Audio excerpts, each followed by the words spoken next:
Okay, dear friends, we will continue our lectures of environmental biology. Last time we have seen the Darwin's principles regarding the survival. The for survival, struggle for existence is necessary. In that, we have seen the interspecific struggle. Now, in our 12th lecture, we will see interspecific struggle, the competition between members of different species. Interspecific means same species, interspecific means different species, is called as interspecific struggle. When there is a dead body of cattle, vultures will crowd around it to eat the flesh. There will be dogs also trying to get the flesh, but the vultures will chase them away. Thus, there is a struggle between the vultures and the dogs. And likewise, various animals do the same struggle. Lions, then tigers, then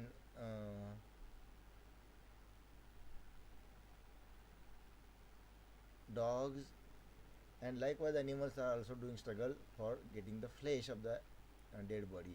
Similarly, in a pond, the snakes chase the frogs for their prey, but the frogs try to escape from their survival. In a forest, tiger chases deer for its food. The deer has to escape for its survival. And likewise, C. Environmental struggle. The competition between animals and environmental factors is called environmental struggle. The competition between animals and environmental factors is called as environmental struggle. The environmental competition is caused by following factors: shortage of food, water, and oxygen. Second, lack of light. Third, predators. Fourth, lack of shelter. Fifth, diseases.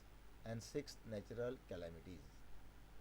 So these are the environmental struggle, or we can say these are the environmental factors which are also necessary for survival. If they are not get, or if they are accidentally infected like disease, this may also call uh, struggle for survival, because many animals get die due to diseases. So all these factors constitute environmental resistance. It checks the reproduction potential of the population and keeps the population from growing indefinitely or indefinitely. Number 3, variations. Variation is defined as the difference in characters between individuals. No two individuals, no two individuals are exactly alike. Variation occurs even between the offspring of the same parent. Even in the same organism, variation can be observed. For example, in plants, one leaf is different from the other in its size, shape, venation, etc. And the length of the same fingers of the two hands may differ in some persons. So, variation is the inherent property of life, and Darwin believed that the small continuous variations are important for evolution. They arise at random without any reference to whether they are needed or not, whether they are advantageous or harmful. So, Darwin described two types of variations. One is favorable variations, and second is unfavorable variations.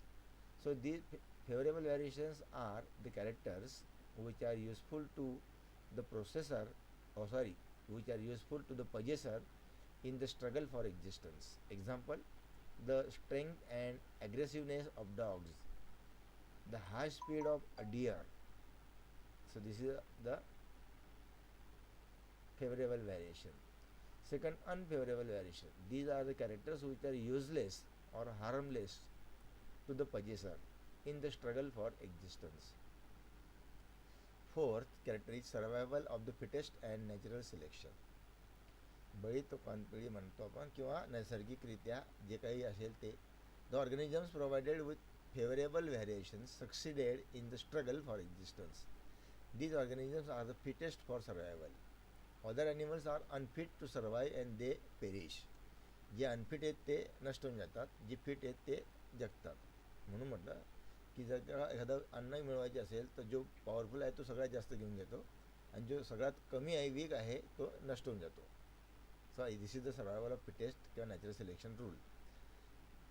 The fitness or unfitness is decided by the environment, the nature. So the environment acts as the selecting force. It selects those organisms which are provided with favorable variation. This process of selection of organisms with favorable variations is called as natural selection. The organisms selected by nature reach sexual maturity and they produce young ones. So these young ones receive advantageous variations from their parents. Fifth, origin of new species or speciation. Darwin stated that new species arise by the cooperation of all the above principles. Overproduction leads to struggle for existence.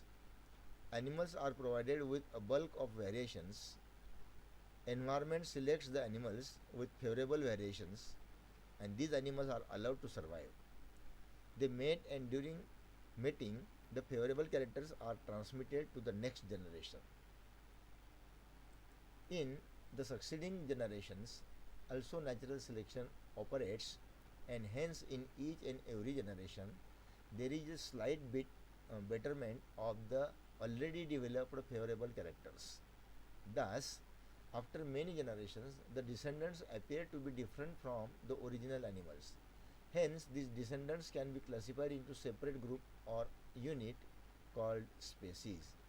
Thus, according to Darwin, a new species originates by the gradual accumulation of favorable variations for a number of generations. So these are the changes that naturally takes place in animals from generation to generation.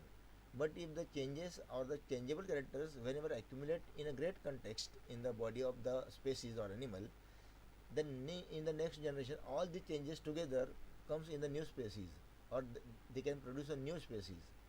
So Darwin's example of natural selection is that Darwin quoted giraffe, the animal which Lamarck considered for his history or for his theory, an example. In ancient times, the giraffes were grazing animals, eating grasses. When there was scarcity of grasses, they had to depend on the leaves of trees. So Darwin believed that there were short-necked and long-necked giraffes in ancient time.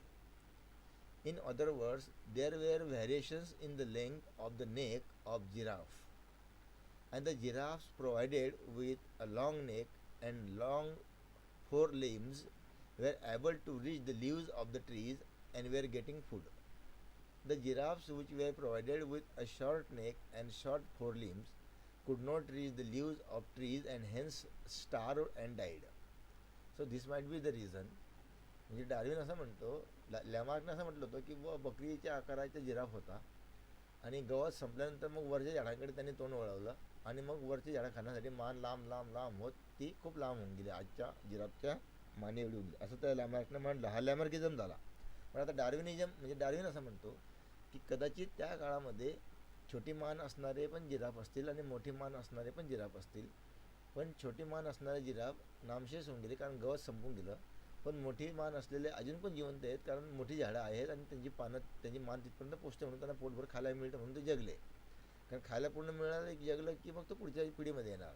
हा निसर्गाचा नियम आहे म्हणून याला natural selection म्हटलं डार्विनने.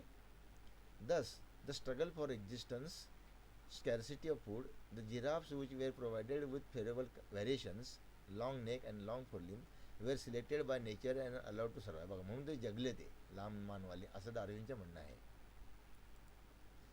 Criticism of Darwin. आता बघा काही लोकांनी मग क्रिटिसाइज केलं आहे, कोणी कोणी त्याला क्रॉस करतातच. कोणत्याही सायंटिस्टला कोणत्याही कामाला क्रॉसिंग करणाऱ्या जगात आहेतच. मग बघा Charles Darwin's natural selection theory is favoured by many biologist.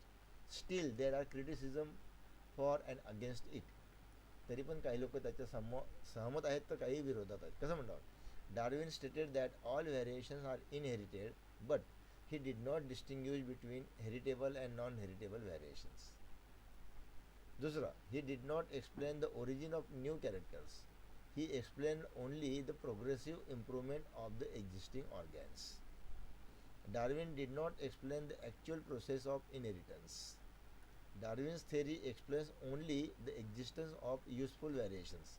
but it does not give any idea about the useless variations, like the vestigial organs.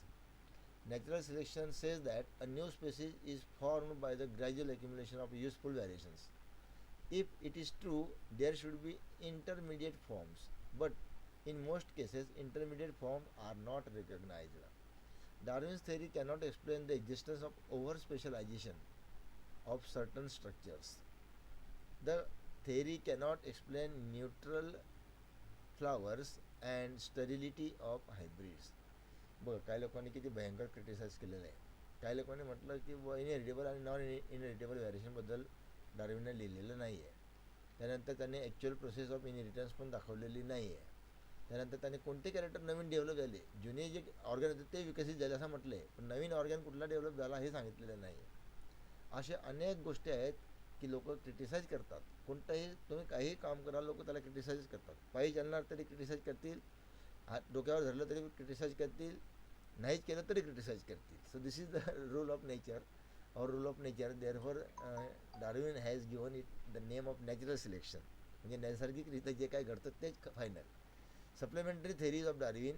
Darwin proposed three additional theories to explain certain facts which cannot be explained by natural selection theory. And they are पहिलं sexual selection theory, artificial selection theory and theory of pangenesis.